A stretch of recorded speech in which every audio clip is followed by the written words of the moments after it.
how I feel. Hello friends, welcome to my YouTube channel. आज हम बात करने वाले हैं नोड.जेएस के बारे में। What is नोड.जेएस? नोड.जेएस क्या है एक्चुअली? तो नोड.जेएस एक सर्वर साइड स्क्रिप्टिंग लैंग्वेज है जो बेसिकली जावास्क्रिप्ट पे डिपेंडेंट है। उसमें जावास्क्रिप्ट का कोड लिखा जाता है। जावास्क्रिप्ट का नाम सुन के आपके दिमाग में ये वर्ड आएगा कि जावास्क्रिप्ट तो क्लाइंट साइड स्क्रिप्टिंग लैंग्वेज है।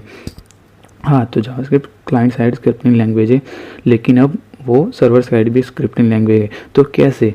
तो उसमें जब जावास्क्रिप्ट ब्राउज़र में एग्जीक्यूट होती थी तब उसका वो V8 इंजन में एग्जीक्यूट होती थी।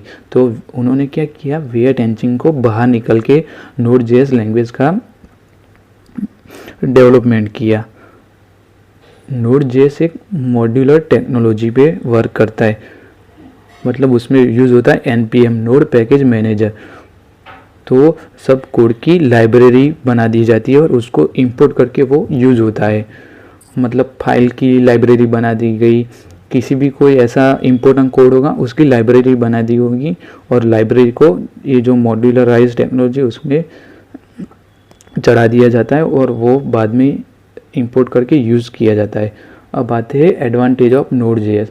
तो नोड.जेएस के एडवांटेज कौन से है? तो नोड.जेएस का फर्स्ट एडवांटेज है असिंक्रोनियस, दूसरा है इवेंट ड्रिवन, तीसरा है सिंगल थ्रेडेड और फोर्थ है नो बफरिंग। तो फर्स्ट वन असिंक्रोनियस। तो असिंक्रोनियस क्या है? तो आपको मालूम नहीं होगा सिंक्रोनियस और असिंक्रोनियस। सिंक्रोनियस में क्या होता है, लाइन बाय लाइन एग्जीक्यूशन होता है। मतलब कोई भी इंस्ट्रक्शन होगा तो उसका लाइन बाय लाइन एग्जीक्यूशन होगा सिंक्रोनियस में। और असिंक्रोनियस में क्या होगा, कोई ऐसा ऑपरेशन होगा, कोई टाइम टेकन होगा, मतलब फाइल रीड करना, मल्टीपल डेटाबेस में से लाना, वो ऑपरेशन सब असिंक्रोनियस है और टाइम टेकिंग है। तो नोड.जेएस उसको कॉल बैक असाइन करके कोई दूसरा जो लेस टाइम वाला ऑपरेशन होगा वो ले लेगा और उसको कॉल बैक को बाद में एग्जीक्यूट करेगा।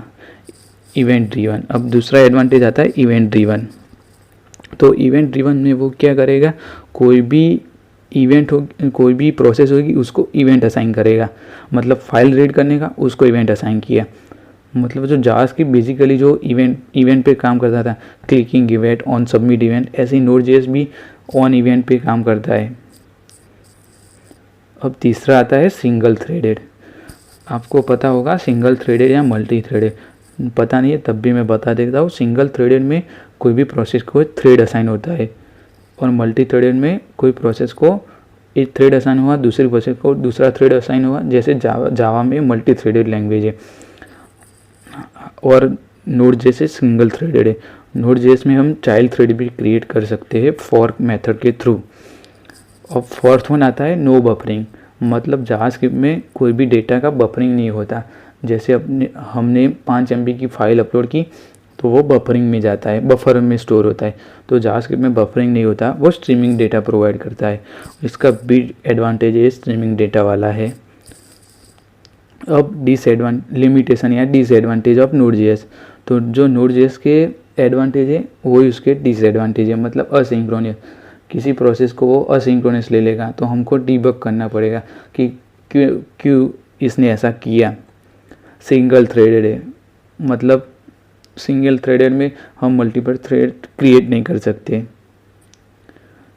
अब आते हैं यूज़ ऑफ नोड.जेएस, यूजेस ऑफ नोड.जेएस। नोड.जेएस के यूज़ करके हम क्या बना सकते हैं।